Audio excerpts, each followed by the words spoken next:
Good afternoon students. हम लोगों ने कल बर्नर देख लिया था। टाइप्स ऑफ बर्नर में जैसे हम लोगों ने साइक्लोन, एक टेंजेंशियल बर्नर देखा था, एक साइक्लोन बर्नर देखा था, और हमने कुछ शॉर्ट फ्लेम और लॉन्ग फ्लेम बर्नर को देखा था। हमने बर्नर्स को देख लिया था, तो हम आगे ऐश हैंडलिंग की तरफ मूव करने वाले थे। और डस्ट कलेक्शन सिस्टम, हमारे पास दो टाइप के सिस्टम मिलेंगे अब। ऐश हैंडलिंग मीन्स जब हम कम्बशन प्रोसेस कंप्लीट करते हैं, then after completion of combustion process, it means after complete combustion of fuel, हमारे पास certain amount of ash means राख जिसे हम कहते हैं, वो कहीं पे कलेक्ट होनी शुरू हो जाती है। तो वो एक हमारे लिए प्रॉब्लम क्रिएट करती है अगर हम उसे सिस्टम से बाहर नहीं स्केप कराते या कहीं किसी और वजह से उसे हम कहीं अलग कलेक्ट नहीं करते हैं। इट मीन्स हमें उस ऐश की मेंटेनेंस की बहुत ज़रूरत है। हम सिस्टम में मान लीजिए हमने एक बॉयलर में फर्नेस में हम बॉयलर फर्नेस में हमने कोल को यूज़ किया और इसे कंबशन के लिए कंटिन्यू रखा बहुत देर तक, जो कि नॉर्मली प्लांट में ऐसा होता भी है। तो जब हम ऐसा करते हैं तो उस ड्यूरेशन में कंबशन प्रोसेस में हमारा कोल कन्वर्ट हो जाता है राख में। वो राख जो ऐश कन्वर्ट होता है, वो ऐश हमें एनी हाउ हमें नुकसान पहुंचाता है हमारे सिस्टम को। अगर हम उसे किसी भी हाल में रिमूव नहीं करते, सोचते हैं छोड़ दें कुछ वक्त के लिए हमारा सिस्टम चल जाएगा, तो ऑफ कोर्स आपका सिस्टम चलता रहेगा, बट ऐसा नहीं हो कि हमेशा चलता ही रहेगा। उसकी एफिशिएंसी डाउन होनी शुरू हो जाएगी। एफिशिएंसी डाउन होने से क्या होगा, आप कुछ भी करेंगे सिस्टम में, जैसे आप 2 किलोवाट या 2 मेगावाट आपको जनरेट करना है, वो आपको नहीं मिलेगा। आपको 2 मेगावाट चाहिए तो आपको 2 मेगावाट नहीं मिलेगा। क्यों? क्योंकि एक फर्नेस है, उसमें आपने ये देखा कि हमें हीट कंटेंट जितना चाहिए वो एग्जैक्ट अमाउंट जितना हमने कोल इनपुट कराया मास ऑफ फ्यूल, उसकी कैलोरीफिक वैल्यू के हिसाब से मिलनी है। बट एक सर्टेन ड्यूरेशन, एक सर्टेन पीरियड ऑफ टाइम के बाद हम ये देखते हैं कि हमारा ऐश कंटेंट जो होता है वो डिपॉजिट होने लगता है सरफेस पर, और उसकी वजह से जो हीट ट्रांसफर था वो डिक्रीज हो जाता है।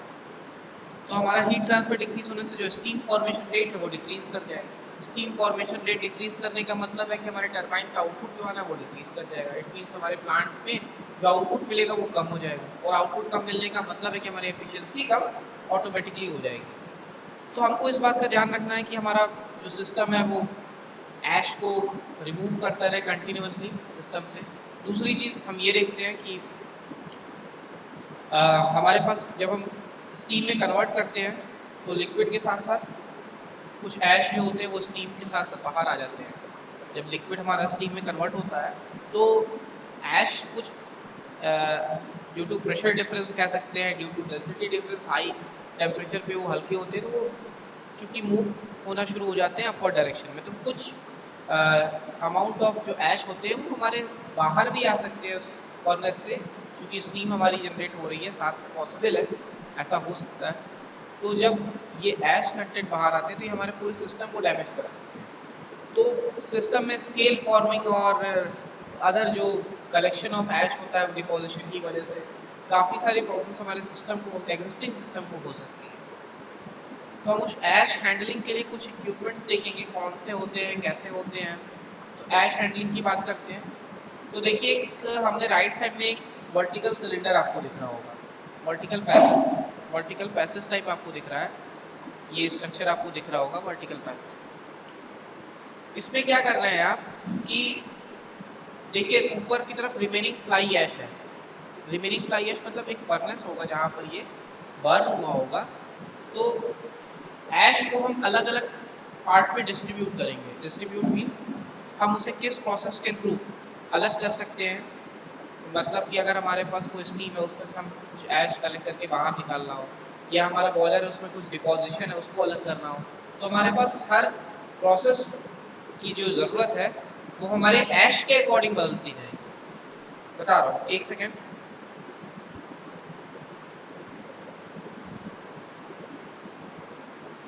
देखिए, जब हम सॉरी, देखिए स्टीम जनरेटर आपको दिखा रहा है। स्टीम जनरेटर एक चैम्बर है, समझ लो बॉयलर को ही कह रहा है वो स्टीम जनरेटर, एक्चुअली है वो वही बॉयलर की बात कर रहे हैं। तो स्टीम जनरेटर वहाँ पे लिखा हुआ है। स्टीम जनरेटर क्या करता है, एक स्टीम जनरेट करेगा। तो स्टीम जनरेशन फर्नेस में ही होना है और कहीं तो होना नहीं है। तो देखिए fly air suspended in steam, क्यों? कि नीचे के सरफेस पे आपने जो कोल इनपुट में दिया है, सिस्टम को फीड कराया था, वो कंबशन प्रोसेस होने लगा है उसमें। अब वो कंबशन होने के बाद जब वो ऐश में कन्वर्ट होगा तो डिपॉजिट होगा। डिपॉजिट होने के बाद वो जितना डिपॉजिट है, अगर हम उसे रिमूव करना चाहें तो वो सॉलिड ऐश जो आप यहाँ देख रहे हैं वो हम उसे रिमूव कर लेंगे बाय हैंड रैकिंग, ग्रेविटी सब डंप एंड वाटर जेट्स के थ्रू हम उसे बाहर निकाल सकते हैं। क्योंकि वेट होगा, सॉलिड ऐश की बात करते हैं, मतलब जो थोड़े हैवी होंगे वो ऑटोमेटिकली ग्रेविटी की फोर्स की वजह से सेटल डाउन हो जाएंगे, तो वो सरफेस पे जाएंगे, वो मूव ऑन नहीं करते हैं बाहर की तरफ। तो उसे हम किसी और मेथड से हैंड ब्रेकिंग या हाथ से ही साफ कर सकते हैं। ग्रेविटी डंप, वाटर जेट, हाथ से साफ करने का मीन्स वो हाई टेम्परेचर ही नहीं कर लेंगे, कि हाई टेम्परेचर पर मैंने हाथ से साफ कर दिया। तो वाटर जेट का यूज़ कर सकते हैं, ग्रेविटी डंप है, हैंड ब्रेकिंग कर सकते हैं। नेक्स्ट जो हमारा फ्लाई ऐश था, जो वो ऐश पार्टिकल जिसकी डेंसिटी काफ़ी कम थी, उस ऐश पार्टिकल को हम क्या करेंगे, मूव करने देंगे अब आगे की तरफ। तो जैसे जैसे वो ऐश पार्टिकल मूव आगे करता है, हम चाहते नहीं है ऐसा करें, हम बॉयलर में बोल रहे कि हम ऐसा कर रहे हैं कि उस स्टीम को आगे जाने दें, हम ये चाहते नहीं है कि वो जाए, बट चूंकि हम सिस्टम को इस तरह से 100% नहीं सिक्योर कर सकते, सेफ बना सकते, तो हम उस पर कोशिश करते हैं कि वो as far as possible safe ही रहे, बट फिर भी जो पॉसिबिलिटीज़ होती हैं उस फ्लाई ऐश को कंट्रोल करने के लिए वो सिस्टम में ही ऐश हैंडलिंग को देखना है। तो फ्लाई ऐश सस्पेंड हो गया उस गैस स्ट्रीम जो आपने स्टीम जनरेट की थी, वो पास आउट होकर राइट साइड में आपकी एक पैसेज के थ्रू पास होना था उसे, जो स्टीम आपने जनरेट की थी, बट उस स्टीम के साथ बहुत सारी चीज़ें थी। उसमें फ्लाई ऐश रिमूवल के लिए जो हमारे पास फ्लाई ऐश स्टीम जनरेशन में आया है कोल बर्निंग की वजह से, कंबशन की वजह से, उसमें सूट और फ्लाई ऐश कुछ तो सेटल डाउन यहाँ पे हमें मिल जाएंगे, कुछ जो और उस स्टेज पे नहीं सेटल डाउन हो पाए हैं, सूट में कन्वर्ट नहीं हो पाए, वो फर्दर आगे जब मूव करेंगे तो हम उसे स्केप कराने की कोशिश करेंगे, जो रिमेनिंग फ्लाई ऐश होगा जो बाहर निकल जाएगा। कुछ को और फिर मेथड करते मीन्स ये सारे मेथड्स जा रहे हैं कि हम उसे कैसे सेटल डाउन करें। तो उसमें हमारे पास stock spray, electric precipitation, wet baffles, trap and centrifugal separators, special bladed fan, हम इन सारी चीज़ों का यूज़ कर सकते हैं। इन सारी चीज़ों का यूज़ करने की ये सारे डिफरेंट चीज़ें हैं। स्टॉक स्प्रे ये अलग मेथड है, इलेक्ट्रिकल प्रेसिपिटेशन अलग मेथड है, वेट वेफल्स अलग मेथड है, ट्रैप एंड सेंट्रीफ्यूगल सेपरेटर अलग मेथड है, स्पेशल ब्लेडेड फैन एक अलग मेथड है। जो स्टॉक स्प्रे मेथड है उसमें हम क्या करते हैं कि हम सिस्टम के ऊपर कुछ लिक्विड का स्प्रे करते हैं, स्प्रे करने से वाटर पार्टिकल के साथ वो जो फ्लाई ऐश है वो सेटल डाउन हो जाएगा। तो हमारे पास ये एयर वॉशर जैसे आपने देखा होगा, आई थिंक ये 50 आरएसी में आपने देखा होगा, अगर आपने लैब की आरएसी में शायद देखा होगा, तो आरएसी लैब में ऐसा हमने देखा एयर वॉशर का यूज़ करते हैं। तो वो जब आप स्प्रे करते हैं ना तो कंडेंस करते हैं चीज़ों को, तो यहाँ हम कंडेंस नहीं करेंगे लाइक दैट, हम स्प्रे करेंगे। जो एयर वॉशर का काम क्या होता है, वो डस्ट वो पार्टिकल्स को सेटल डाउन करता है और फ्रेश एयर को बाहर की तरफ थ्रो कर देता है। ये जो पुश करते हैं ना बाहर की तरफ पार्टिकल्स को सेटल डाउन करना, वो स्टॉक स्प्रे के थ्रू करेंगे। इलेक्ट्रिकल प्रेसिपिटेशन, प्रेसिपिटेशन मतलब होता है एक जगह पे कलेक्ट होना या एक सरफेस पे दूसरे का स्टिक होना। तो हम इलेक्ट्रिकल प्रेसिपिटेशन का है काम ये होता है कि वो चार्जेस डेवलप करें। चार्जेस डेवलप करें मीन्स अपोजिट पोल्स जब या अपोजिट चार्ज जब डेवलप होगा देन वो एक दूसरे को अट्रैक्ट करेंगे। तो हम इलेक्ट्रिकल प्रेसिपिटेशन की हेल्प से हम सिस्टम में चार्ज डेवलप करके उसे स्टिक कराते हैं ताकि हम उसे रिमूव कर लें, हमारे लिए ईजी हो जाए। मीन्स स्टीम में से जो पार्टिकल्स होंगे वो ऐश पार्टिकल्स या फ्लाई ऐश पार्टिकल्स को कलेक्ट हो जाएंगे और फिर हम रेस्ट को आगे की तरफ भेज देंगे और हम इसके थ्रू भी सेपरेट आउट कर सकते हैं। वेट बैफल्स होते हैं जो हीट ट्रांसफर रेट बढ़ाने के लिए लगाए रहते हैं, हम उसे वेट कंडीशन में यूज़ कर सकते हैं ताकि जो पार्टिकल्स हैं वो उसमें सेटल डाउन हो जाए और बाकी जो हमारा स्टीम है वो पास आउट कर जाए आगे की तरफ। नेक्स्ट है trap and centrifugal separator. Centrifugal separator मतलब सेंट्रीफ्यूगल एक्शन आपने देखा होगा, बचपन में आपने देखा है सेंट्रीपिटल फोर्स, सेंट्रीफ्यूगल फोर्स, इसको आपने बचपन में पढ़ा हुआ है फिजिक्स के टर्म में। तो सेंट्रीफ्यूगल एक्शन, जैसे मान लीजिए मैंने आपको कहा कि आपने एक ग्लास में शरबत बनाई है, तो आप चम्मच डाल के उसे मिलाना शुरू करते हैं, जो भी उसमें आपने मीठे चीनी डाला या कुछ भी डाला हुआ एक शरबत में, तो आपने उसे मिलाना शुरू कर दिया। तो मिलाने से क्या होता है, आपने ये देखा है कि वाटर चारों तरफ हो जाता है बॉल, बट जो आपने चीनी जो उसमें डाली थी वो कलेक्ट होने लगता है सेंटर में, बीच में हमें सेंटर पे दिखने लगता है।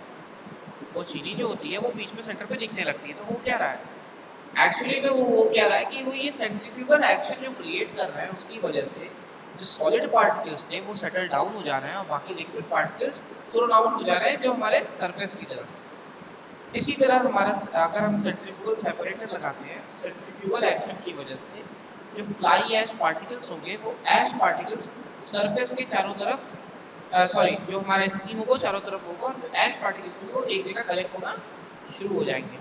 तो हमारे लिए जो कलेक्शन होगा उस फ्लाई ऐश का वो इजी हो जाएगा, तो हम उसे इजीली एक्सट्रैक्ट कर सकते हैं और फिर बाहर डंप कर सकते हैं। नेक्स्ट है special bladed fan. Special bladed fan का मतलब है कि फोर्स एयर पास कराना। जैसे मान लीजिए मैंने आपको एक फैन चला दिया, ब्लोअर आपने देखा है, ब्लोअर आपने वर्कशॉप में जरूर देखा होगा। हम हाई टेम्परेचर की एक air, high pressure high temperature की एक एयर पास कराते हैं। ब्लोअर का काम क्या होता है, कुछ एनवायरनमेंट को हीट करना। जैसे आप घर में ठंडी के दिनों में घरों में हम ब्लोअर चलाते हैं ताकि हमारा रूम गर्म रहे उस टेम्परेचर को मेंटेन करने के लिए, बट एक सर्टेन टेम्परेचर के बाद आप खुद चाहते हैं ब्लोअर बंद कर देते हैं, सफोकेशन होने लगती है अगर वो रूम बंद है। तो वो क्या करता है, वो फोर्स करता है आपके नेचुरल सराउंडिंग एयर को गर्म करने के लिए। अपने अंदर के लगे इलेक्ट्रिकल सिस्टम हीटिंग कॉइल की वजह से जब कॉइल हीट होता है तो वो गर्म एयर को बाहर की तरफ थ्रो करता है। तो आपने सोचिए अगर आपके सामने कुछ रंग एक पाउडर लिया है थोड़ा सा और उसको रखा है और उसके ऊपर कुछ चौक के बड़े बड़े टुकड़े रख दिए और आपने ब्लोअर चला दिया है, तो होगा क्या, वो चौक के पार्टिकल्स रह जाएंगे, चौक रह जाएगा, बट जो पाउडर फॉर्म में वो उड़ने लगेगा, हवा में इधर उधर स्प्रे होने लगेगा। सिमिलरली मान लीजिए आपके हाथ में कोई पाउडर है और उसके ऊपर आपने कोई और सॉलिड मटेरियल रख दिया, आपने तेज से फूंक दिया, तो जब आप उस पर एयर ब्लो करेंगे, बहुत फास्ट स्पीड बहुत फोर्स करेंगे, तो आपका वो सॉलिड पार्टिकल्स तो आपके हाथ में रह जाएगा, बट वो पाउडर जो क्वांटिटी है वो स्केप कर जाएगी। सिमिलरली फ्लाई ऐश के साथ होता है, क्योंकि फ्लाई ऐश की डेंसिटी बहुत कम होती है। तो डेंसिटी कम होने की वजह से जब हम उस पर स्पेशल ब्लेडेड फैन कहने का मतलब जब उसे फोर्स एयर पास करते हैं, देन वो इजीली मूव कर जाता है उस तरफ जिधर हम एयर को फ्लो करा रहे हैं। तो ये वो मेथड्स है जिसके थ्रू हम फ्लाई ऐश को रिमूव कर सकते हैं। ठीक है, कुछ कुछ अमाउंट यहाँ से भी रिमूव कर सकते हैं। नेक्स्ट आते हैं लेफ्ट साइड में, ये जो लेफ्ट साइड में एरो दिखा रहा है इसका क्या काम है। तो देखिए, अब चूंकि आपने देखा था, आपको याद हो जब हमने ओवर फीड स्ट्रोकर अंडर फीड स्ट्रोकर देखा था, तो वहाँ इनकैंडेसेंट जोन था, हाई टेम्परेचर जहाँ पर क्रिएट हुआ था, एक लाइट फ्लैश लाइट हमें देखने को मिलती है। तो मॉल्टन ऐश क्या करता है, वहीं पर जहाँ पर हमने कंबशन प्रोसेस शुरू किया था वहाँ पर मॉल्टन ऐश, क्योंकि वहीं पे सबसे ज़्यादा टेम्परेचर वो इनिशियल स्टार्टिंग फेज हमारा कंटिन्यूअसली फ्लो करेगा, कंटिन्यूअसली, क्योंकि आप कंटिन्यूअसली कंबशन प्रोसेस रखेंगे, कंटिन्यू रखेंगे। पीरियोडिकली टैप टैप कर सकते हैं, हमारे पास ऑप्शन है। हम सिस्टम को जो मॉल्टन ऐश है उसको निकालने के लिए चाहे तो एक सिस्टम लगा के कंटिन्यूअसली कलेक्ट करते हैं, या एक सिस्टम ऐसा लगा दें जो कुछ सर्टेन इंटरवल ऑफ टाइम पे काम करता है, बट आप कंबशन प्रोसेस को नहीं रोकते। ऐसा नहीं करते कि सर्टेन ड्यूरेशन ऑफ टाइम के लिए आपने कंबशन को रोक दिया या सर्टेन ड्यूरेशन ऑफ टाइम के लिए ही आपने कंबशन कंटिन्यू किया, उससे कोई फायदा नहीं। आपका प्लांट की आउटपुट डिक्रीज होगी, एफिशिएंसी डिक्रीज होगी, कोई फायदा आपको नहीं मिलेगा। तो कंटिन्यूअस फ्लो ज़्यादा बेटर हो जाएगा पीरियोडिकली के लिए, बट समटाइम्स पीरियोडिकली भी बेटर है हमारे लिए। सपोज हमारे पास ऑप्शंस नहीं है, जब एक्सट्रीम कंडीशन में, देन हमारे पास पीरियोडिकली ही बचेगा एक, जिसके थ्रू हम उसकी मेंटेनेंस कर सकें। अदरवाइज वो ऐश डिपोजिशन शुरू हो जाएगा और फिर जो हीट ट्रांसफर हो रहा था स्टीम जनरेशन के लिए वो होगा ही। ठीक है, तो जो ऐश बाहर की तरफ आया, हॉपर के थ्रू बाहर में कलेक्ट कर लिया, वो कहाँ जाएगा, तो कन्वेइंग सिस्टम कहते हैं। कन्वेइंग सिस्टम का मतलब होता है एक तरह का समझ लीजिए कम्युनिकेशन होने वाला है, वहां से जो भी ऐश आएगा स्टीम जनरेटर से वो कहाँ जाएगा, वो कहाँ जाएगा? Water sloshing, pivoted bucket conveyor, pneumatic conveyor, steam jet conveyor, ash casting cart and wheel borrows, barrows, wheel barrows। तो कन्वेयर तो आपको पता है, कन्वेयर बेल्ट के बारे में हम ये सब डिस्कस कर चुके हैं ऑलरेडी। जब हम फीड स्ट्रोकर पढ़ रहे थे, ट्रैवलिंग ग्रेड स्ट्रोकर पढ़े थे, तो हमने देखा था वहाँ चेन ग्रेड स्ट्रोकर पढ़ा था, तो वहाँ देखा था हमने एक चेन लगी थी, कोई कन्वेयर बेल्ट लगा था। ये जो belt system, conveyor belt means suppose एक सिस्टम है हमारे पास इतना बड़ा, हमने इनपुट किया इस साइड, आउटपुट मिला इस साइड, तो ये बेल्ट रोटेट करती रहती है, ऐसे ऐसे रोटेट कर रही सपोज। हमने यहाँ आउटपुट इनपुट दिया, तो वो मटेरियल यहाँ से मूव करके यहाँ तक आएगा, दूसरे सरफेस तक आएगा। तो एक साइड से दूसरे साइड तक मूव करने में उसको कुछ समय लगेगा। ये समय हम कंबशन प्रोसेस में कंप्लीट कराते थे, तो वो कंबशन प्रोसेस था। अब ये ऐश कलेक्शन सिस्टम है, तो चूंकि ऐश अगर हम कंटिन्यूअस कलेक्ट कर रहे हैं तो एक जगह कलेक्ट नहीं कर सकते, तो हम क्या करते हैं, ऐश आया उसको कन्वेइंग बेल्ट के थ्रू मूव कराया आगे की तरफ, ताकि हमारा सिस्टम कंटिन्यूअस सिस्टम काम करता रहे और कहीं भी डिपोजिशन की वजह से मेरा काम रुक ना जाए। तो उसके लिए हमारे पास पाइवोटेड बकेट टाइप होते हैं, जो छोटे छोटे बकेट में होते हैं, बंधे रहते हैं, वो कलेक्ट होते हैं और जैसे ही भर जाते हैं वो नेक्स्ट को टिल्ट होकर दूसरे जहाँ पे उसे डंप करना होता है वो वहाँ चले जाते हैं। ऑटोमेटिक काम ये सारे होते रहते हैं। नेक्स्ट है pneumatic conveyor. Pneumatic means compressed air को यूज़ करते हैं, उसको ऑपरेट करते हैं। स्टीम जेट कन्वेयर, जिसमें हम स्टीम जेट का यूज़ करेंगे। सिमिलरली सारे हमारे फंक्शंस हैं जो कन्वेइंग सिस्टम क्रिएट करते हैं ताकि आप ऐश को एक सरफेस से दूसरे सरफेस तक मूव करा सकें। कन्वेइंग सिस्टम डिस्चार्ज टू, जो कन्वेइंग सिस्टम है वो डिस्चार्ज करता है। डिस्चार्ज टू कहाँ पे? तो देखिए कैसे डिस्चार्ज करेगा। जो आपने कन्वेइंग सिस्टम लिया, जिसको आप कन्वेइंग सिस्टम कह रहे हैं कि एक जगह से दूसरी जगह पहुँचाएगा, वो कहाँ डिस्चार्ज करेगा? तो हाइड्रोलिक फिल्म, हाइड्रोलिक मीन्स कोई लिक्विड होगा। सेटिंग टैंक, कोई सेटलिंग टैंक मीन्स किसी टैंक को सेटल डाउन करना है तो वहाँ पे लगाना हो। ऐश पिट, ड्राई ऐश पिट हो, वहाँ पर ज़रूरत हो। ऐश बंकर्स, वहाँ पर हम इसे रखेंगे। मीन्स ये वो सारे प्लेसेस है जहाँ हम इसे, जहाँ पर हम कन्वेइंग बेल्ट के थ्रू जो ऐश कलेक्ट हो रहा था उसे हम ट्रांसफ़र कर सकते हैं। एक जगह से कलेक्ट करके डिस्चार्ज वाले सिस्टम पे हम उसे वहाँ लगा सकते हैं। उसके आगे आता है डंप सिस्टम, जहाँ पर हम उसे डंप कर देंगे। डंप मीन्स अब वो हमारे किसी काम का नहीं रहा। तो ऐश डंप हुआ, आरआर कार हुआ, बैरेज हुआ, मोटर ट्रक हुआ, किसी के हेल्प से हम उसे डंप कर सकते हैं। डंप करना बहुत ज़रूरी होता है, अदरवाइज ये एटमॉस्फेयर में ही कहीं ना कहीं एयर के साथ मिलने लगेगा और हमारे सिस्टम के साथ साथ एनवायरनमेंट को भी डैमेज करता है। तो हमको ऐश हैंडलिंग की रिक्वायरमेंट इसलिए पड़ती है। एक सिस्टम देखते हैं हमारे पास है fly ash with exhaust gases. तो ये सबसे ऊपर चिमनी के ऊपर आपने देखा फ्लाई ऐश मिल रहा है आपको। फ्लाई ऐश वही जो हमने देखा अभी, कुछ अमाउंट ऑफ ऐश जो है बर्निंग के बाद टेम्परेचर डिफरेंस, डेंसिटी डिफरेंस की वजह से मूव कर जाता है। फर्नेस आपको पता है, फर्नेस हमारे पास है। फर्नेस में कुछ सॉलिड आपके पास कंबशन फ्यूल है, आपने उसे बर्न कराया, तो जो बर्निंग सेक्शन है वो एज अ फ्लूइड चूँकि मॉल्टन काम करने लगता है, तो फ्लूइड वो सेक्शन आपका मॉल्टन स्टैक क्रिएट कर देता है। बचा हुआ जो आफ्टर कंबशन वो ऐश में कन्वर्ट हो जाता है। जो सॉलिड ऐश होंगे वो तो सेटल डाउन हो जाएंगे इजीली ड्यू टू ग्रेविटी, वो सेटल डाउन रहेंगे, वो मूवमेंट नहीं कर पाएंगे। तो वो सेटल डाउन को एक्सट्रैक्ट करने के लिए हमारे पास मैकेनिकल सिस्टम लगे रहते हैं, या hydraulic, pneumatic, steam jet system अभी हमने देखा है पीछे वाले सिस्टम में। देखिए pneumatic system, pivoted bucket conveyor, ये हमने रखा कन्वेयर बेल्ट।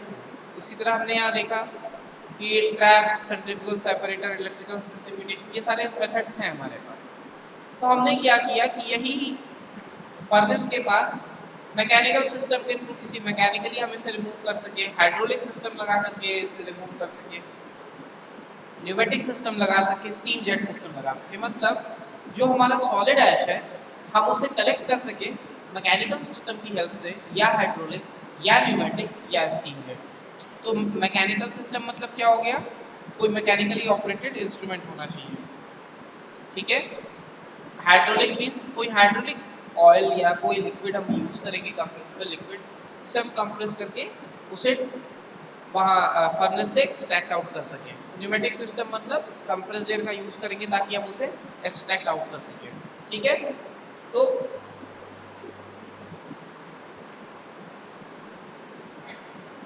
यहाँ से एक्सट्रैक्ट कर लेंगे। नेक्स्ट हमने ये देखा एक्सट्रैक्ट करने के बाद कि ऐश बंकर ऐश पिट सेटिंग टैंक की तरफ मूव करते हैं, क्योंकि वहाँ ज़रूरत होती है इन ऐश को यूज़ कर सकते हैं, ऐश कलेक्ट होगा वहाँ पर, उस वो कलेक्शन एरिया आपका है जहाँ पर आप ऐश को कलेक्ट कर रहे हैं, तो वो ऐश बंकर हो सकते हैं। बंकर मीन्स एक समझ लीजिए आपके पास टैंक ही है एक तरह का, उस टैंक में आप उसे कलेक्ट कर रहे हैं। ऐश पिट वो सेक्शन, वो एरिया जहाँ पर आप ऐश को कलेक्ट करेंगे। सेटिंग टैंक, बड़ा बड़ा टैंक होते हैं आपके, आप नेट पे देखिएगा, नहीं होगा तो मैं आपको उस वीडियो में दिखा दूंगा। तो ये सारे कलेक्शन सिस्टम है हमारे पास ऐश को कलेक्ट करने के लिए। नेक्स्ट हमारे पास आता है rail road, cars, motor truck barrage. Motor truck barrage, rail road cars means suppose आपके पास लार्ज अमाउंट ऑफ ऐश है, तो आप एक ट्रक से दूसरे ट्रक भेज सकते, एक ट्रक से एक स्टेट से दूसरे स्टेट भेज सकते हैं। अगर आपके पास डंपिंग सेक्शन नहीं या कहीं और रिक्वायरमेंट है कुछ, आप यूज़ करना चाहें तो कर लें, बट ऐसा ज़रूरी नहीं है कि हमेशा हो पाए, पॉसिबल हो। बट सपोज आपको मान लीजिए इतनी ज़्यादा डिस्टेंस ट्रेवल करनी हो कि आपका कॉस्ट भी बचाना हो, तो हमारे पास रेल रोड कार ये सारी फैसिलिटीज़ भी अवेलेबल है। आरआर कार जिसकी हम बात कर रहे थे, और बैरेज भी हमारे पास ऑप्शन में है कि हम ऐश को डिस्चार्ज कर सकते हैं with this equipment. RR car आपका जो रेल रोड कार था, हम इसकी बात कर रहे थे, ये हो या मोटर ट्रक हो या बैरेज हो, किसी के थ्रू मैं ऐश को डिस्चार्ज कर सकता हूँ इन इक्विपमेंट की हेल्प से। कहाँ? ऐश कलेक्शन से फाइनल डिपोजिशन सिस्टम तक। ऐश कलेक्ट कहीं पे हुआ था ना, वहां से उसको किसी और जगह भेजना है, तो जो कन्वेइंग सिस्टम एक तरह का था, वो आपका rail road cars, motor truck, barrage है। कन्वेइंग सिस्टम देखिए, यहाँ पर दिया हुआ आपके पास क्या क्या है, hydraulic fill setting tank, dry ash pit, ash bunker, जो कि ash dump RR car, barrage और मोटर ट्रक की हेल्प से हो रहा था, वही ये काम कर रहा है कि rail road cars, motor truck, barrage की हेल्प से फाइनल डिपॉजिट करा रहा है। कहाँ पर डिपॉजिशन होगा? और रोड कंस्ट्रक्शन अगर आप चाहते हैं, क्योंकि कई जगह ऐसी है जहाँ पर रोड बहुत नमी वाली होगी, हमें चाहिए कि नमी एब्जॉर्ब करने वाला कुछ चाहिए, तो हम उसे ऐश को यूज़ कर सकते हैं, अगर तो यूज़ करेंगे। Disused quarries, deep ponds means हमारे पास ऑप्शंस है कि हम फॉर रोड कंस्ट्रक्शन यूज़ कर लें, डिसयूज क्वेरीज में यूज़ कर लें, डीप पॉन्ड्स में यूज़ कर लें। रिक्वायरमेंट जैसी ही होगी वैसा आप एप्लीकेशन देख सकते हैं, और भी इसके पॉसिबल रिक्वायरमेंट्स एप्लीकेशंस हो सकते हैं, not restricted to these three, इसके अलावा भी पॉसिबल है। तो अगर आप कोई फिगर बनाते हैं इस टाइप का, तो याद रखिएगा general layout of ash handling and dust collection system, इस टाइप का जो नाम होता है ना, वो जरूर नाम मेंशन करना चाहिए, ताकि उससे पता चले कि आप सिस्टम में क्या बताना चाह रहे हैं। क्योंकि अगर आप सपोज ये डायग्राम बनाते हैं, ये सेक्शन आपने क्रिएट किया और इसको चिमनी नहीं लिखा, तो ये क्या माना जाए? ये कंप्रेशर का सेक्शन मान ले, टरबाइन को मान ले, क्योंकि हम तो एक सिंबॉलिक रिप्रेजेंटेशन देते हैं ना, हम तो एग्जैक्ट डायग्राम बना नहीं सकते हैं, और एक सिंबॉलिक रिप्रेजेंटेशन देते हैं कि ये चिमनी है, तो हमको लिखना भी ज़रूरी है, नाम बताना होगा। अब ये फैन किसको समझ में आएगा अगर हम फैन ना लिखें? तो जब भी हम सिस्टम बनाएंगे, कोई डायग्राम बनाएंगे, तो इस तरह से नाम ज़रूर लिखेंगे, और कुछ इस तरह की जो सिंबॉलिक रिप्रेजेंटेशन वाले सिंबल्स बना रखे हैं हमने, फिगर बना रखा है, डायग्राम बनाया है, उस डायग्राम का नाम भी जरूर करेंगे। तो ये तो बात थी मैकेनिकल में, जो हमारे ऐश, सॉलिड ऐश कलेक्ट हो रहे थे, उसे हम कैसे डिस्पोज कर रहे थे। नेक्स्ट हम मूव करते हैं जो फर्नेस से होकर के चिमनी के through fly ash with exhaust gas चला जाएगा। इट मीन्स ऐसा समझिए कि जो ऐश पार्टिकल्स की डेंसिटी कम थी, वो तो हल्के होंगे, वो ऊपर की तरफ मूव कर जाएंगे। तो जब वो ऊपर की तरफ मूव करेंगे, तो वो आगे बढ़ेंगे धीरे धीरे, क्योंकि उसकी डेंसिटी डिफरेंस है और स्टीम क्रिएट हो रही, तो वो आगे बढ़ना ही है उसे। तो जब ये आगे बढ़ते हैं, देन वो क्या होता है कि जो उस पर भी जो हैवी पार्टिकल्स होंगे, तो हम उसे डस्ट कलेक्टर सिस्टम में कलेक्ट कर लेते हैं, मीन्स हम उसे कलेक्ट करके सेटल डाउन करते हैं। उसके बाद हम ये देखते हैं कि हमारे पास फैन हमने लगा रखा था, जो इस फैन की हम बात कर रहे थे, हम उसे फोर्स करते हैं तो जो वेस्ट गैसेस होंगी, जो waste flue ashes, fly ashes होंगी, उसे हम स्केप कराने के लिए एक पैसेज क्रिएट करते हैं। कौन सा? चिमनी का। ये काम क्या करता है? ऊपर की तरफ लो प्रेशर क्रिएट करता है, नीचे की तरफ हाई प्रेशर, तो ऑटोमेटिकली नीचे से ऊपर की तरफ ये फ्लो होना शुरू हो जाते हैं, high pressure to low pressure. ठीक है, ये एक सिस्टम क्रिएट करते हैं ताकि हम किसी एक फर्नेस से ऐश को कैसे कैसे कलेक्ट करेंगे और वो कहाँ कहाँ यूज हो सकता है, और कौन कौन से सिस्टम होते हैं जिसकी हेल्प से हम ये ऐश को बाहर निकाल सकते हैं। ठीक है, ये ऐश कलेक्शन सिस्टम में आपने पढ़ा है कि ऐश में ये सिस्टम यूज होते हैं, ये सिस्टम कैसे कलेक्ट किए जाते हैं, कलेक्शन के बाद उस सिस्टम को कहाँ डिस्चार्ज किया जाता है, जहाँ डिस्चार्ज करने के लिए इक्विपमेंट चाहिए, और वो डिस्चार्ज कहाँ करेंगे?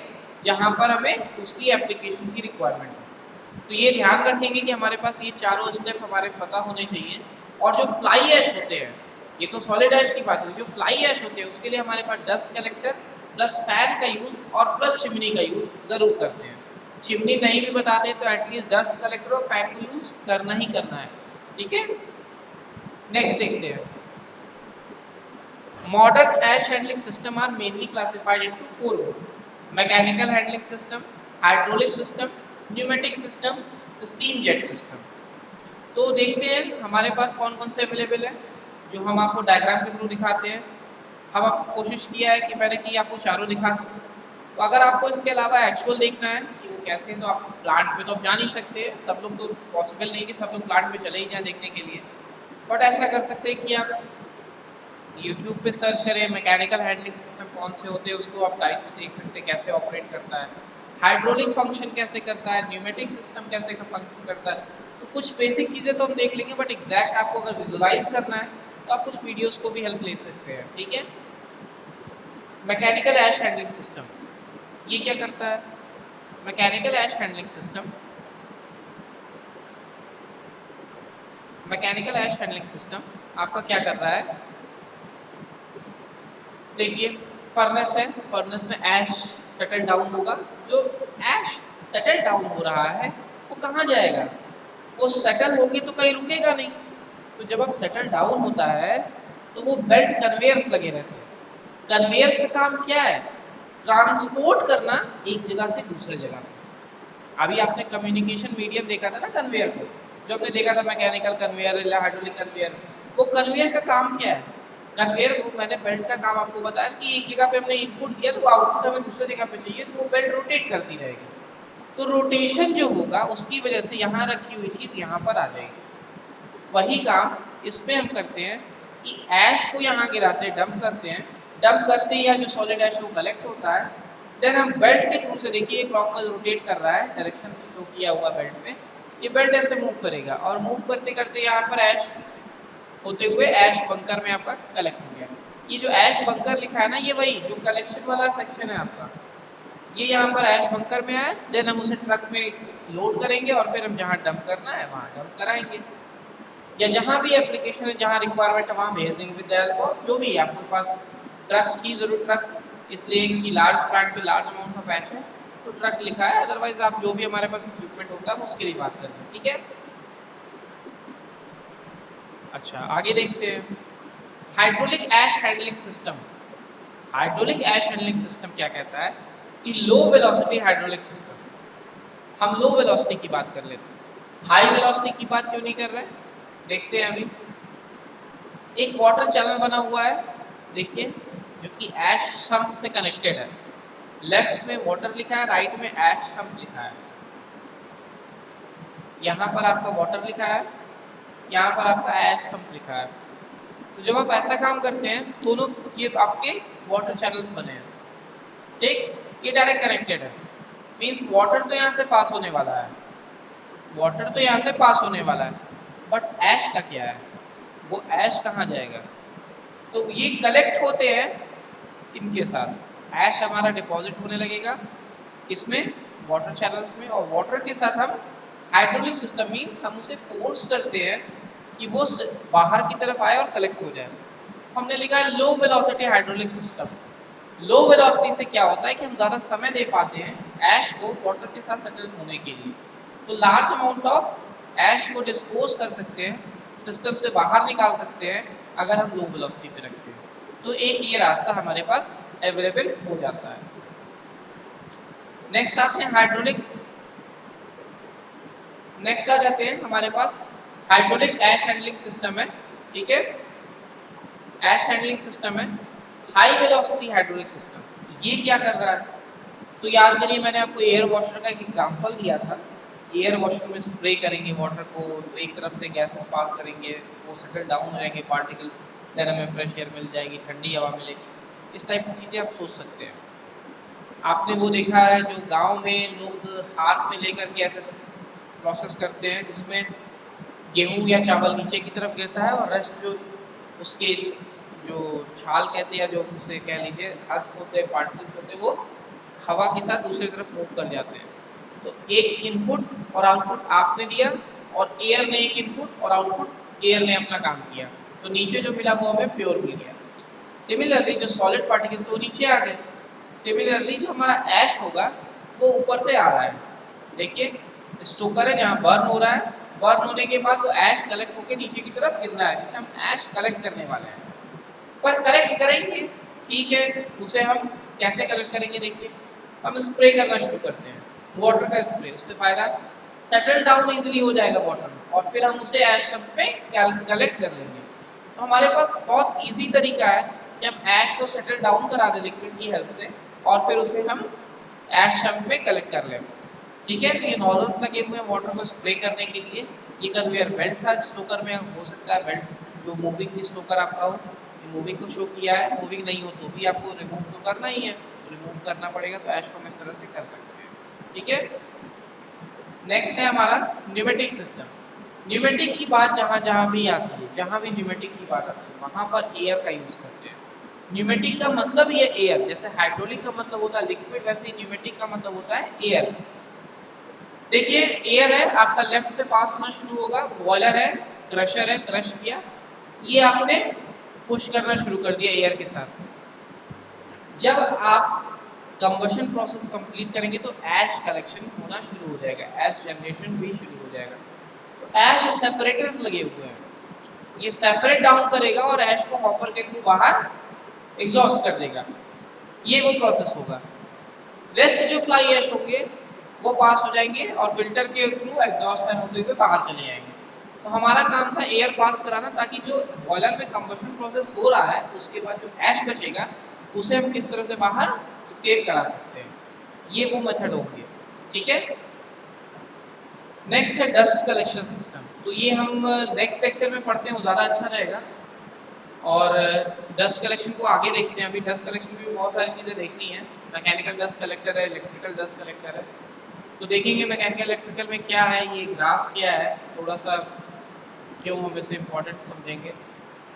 ये हमने लेआउट देख लिया था ऐश हैंडलिंग का, तो डस्ट कलेक्टर का भी ये डायग्राम हम बना सकते हैं। डस्ट कलेक्टर में भी आप ये डायग्राम यूज़ कर सकते हैं। देखेंगे कैसे ऐश जनरेशन आपका इफेक्ट कर रहा है, फ्लाई ऐश। कुछ क्वांटिटेटिव टर्म में आपको समझाने के लिए इसमें दिया गया है, कुछ वैल्यूज़ दी गई है आपको, ताकि आप उस वैल्यू से ही आइडेंटिफाई कर लें कि एग्जैक्टली हमारा रोल क्या है ऐश हैंडलिंग में और हम क्यों कर रहे हैं ऐसा। कुछ एडवांटेजेस हैं, कुछ डिसएडवांटेजेस हैं, तो ऐसी चीज़ें जो भी हैं फ्लाई ऐश को लेकर के वो हम देखेंगे। ठीक है, तो आज के लिए तो हम लोग इतना ही रहने देते हैं और इससे ज़्यादा अभी और कुछ नहीं जानते, क्योंकि अभी हमें जो हमने ऐश हैंडलिंग सिस्टम देखा उसमें बेसिकली हमने क्या देखा, एक शॉर्ट विद इन मिनट हम इसे रिवाइज कर लेते हैं। हमने देखा हमारे पास सिस्टम था, सिस्टम में फ्यूल बर्न हो रहा था, बर्न होने के बाद ऐश कलेक्शन, ऐश कलेक्ट होने लगा, डिपॉजिट होने लगा। उस डिपॉजिशन को हमने किसी सिस्टम के थ्रू, सिस्टम कौन सा, मैकेनिकल, हाइड्रोलिक, स्टीम या न्यूमेटिक, कोई एक सिस्टम यूज किया कि हम उसे सेपरेट आउट कर सकें। सेपरेट आउट किया, देन ऐश कलेक्ट किया, कलेक्ट करने के बाद हम उसे कहीं ट्रांसपोर्ट करते हैं, कहीं पे सेंड करते हैं। तो उस मीडियम को यूज़ किया, उस वो मीडियम यूज़ करने के लिए हमें कोई सिस्टम चाहिए। अगेन वो कौन सा सिस्टम हो सकता है, आरआर कार्स हो सकते हैं, ड्रिल रोड कार्स मैंने आपको बताया, मोटर गैरेज हो सकता है, मोटर ट्रक हो सकता है, मैंने आपको ये एग्जांपल दी। ये वो सिस्टम है जो ट्रांसफर करेंगे। नेक्स्ट कहाँ डंप कर सकते हैं, तो आप रोड कंस्ट्रक्शन हुए या कोई साइट, कोई पर्टिकुलर साइट पे, पॉन्ड्स में, अगर ऐसी रिक्वायरमेंट आपके पास है तो आप वहाँ डंप कर सकते हैं, ठीक है। या डंपिंग साइट्स आपके होते हैं, आप वहाँ डंप करेंगे, क्योंकि डंप तो करना ही है। तो ये एक प्रोसेस है। आप इस प्रोसेस को अगर आपसे पूछता है what is ash handling system, तो आप इतना कुछ बताएंगे, लिखेंगे, तो एक छोटा डायग्राम, ब्लॉक डायग्राम बना सकते हैं। कैसे? तो कैसे क्या, बॉयलर का एक फर्नेस बनाएंगे, एक ब्लॉक में लिखेंगे फर्नेस, फर्नेस के बाद उसके नीचे सेटल डाउन कराएंगे, उसको सेटल डाउन के बाद लिखेंगे system required for separating out this collection, separation of this solid ash, आप सेपरेट कर लेंगे, देन उसे ट्रांसफर करेंगे कन्वेइंग सिस्टम से, कन्वेइंग सिस्टम के बाद कलेक्ट करेंगे, फिर डिस्चार्ज कर देंगे, और डिस्चार्ज कहाँ करेंगे, जहाँ हमारी रिक्वायरमेंट, ठीक है। तो मेरे ख्याल से आज के लिए इतना ही, और बाकी आप लोग को अगर कुछ क्वेश्चंस रहें तो एटलीस्ट मुझे, आपके पास मेरा नंबर होगा, मेरे व्हाट्सएप नंबर पे आप मुझे मैसेज कर दें, और बाकी चीज़ें आपको अगर कहीं कोई दिक्कत आती है तो एक मेल ड्रॉप कर दें, आपके पास मेरा मेल आईडी भी है, तो हम ये सारी चीज़ें डिस्कस कर लेंगे फिर से, ठीक है। तो बहुत इजी टॉपिक है, ये सब चीज़ें आप लोग जानते हैं, बस समझना है टेक्निकल टर्म में कि हमारा ऐश हैंडलिंग सिस्टम क्या है, इसको लिखने के लिए जानना है, और बहुत ज़्यादा डिटेल फिर पढ़ने के लिए फिर और ज़्यादा समय चाहिए कि हम एग्जैक्टली फ्लाई ऐश के बारे में पढ़ें, एग्जैक्टली और कितना टेम्परेचर होगा, उस टेम्परेचर से क्या क्या इफेक्ट होंगे, क्यों इतना ही टेम्परेचर होगा, क्या पर्टिकुलर फ्यूल के लिए कोई पर्टिकुलर टेम्परेचर होगा, ऑफकोर्स होगा, तो वो हमें देखना होगा। बहुत सारे सिस्टम है। अब अभी सॉलिड फ्यूल के साथ देख रहा, अगर हम आपसे बोले लिक्विड फ्यूल के साथ क्या होगा, क्या उसमें ऐश बनने के चांसेस रहते हैं, नहीं रहते हैं, क्यों नहीं रहते हैं, या गैसेस फ्यूल के साथ क्या होगा, तो अभी हम इसकी बात नहीं करते, हम हमेशा सॉलिड फ्यूल को कंसिडरेशन में लेके चल रहे हैं, हम आपको बता रहे हैं। मैंने बोला था स्टार्टिंग में ही हम लोग कोल को लेकर के चलेंगे, जनरली हम लोग बाकी किसी फ्यूल की बात जनरली नहीं करते हैं, तो मान लें कि कोल ही कंबशन प्रोसेस में है और कोई नहीं। तो आज के लिए इतना ही, और कुछ अगर आपको जानकारी चाहिए हो तो आप जरूर पूछिएगा। Okay, thank you. आज के लिए इतना ही। Okay, thank you.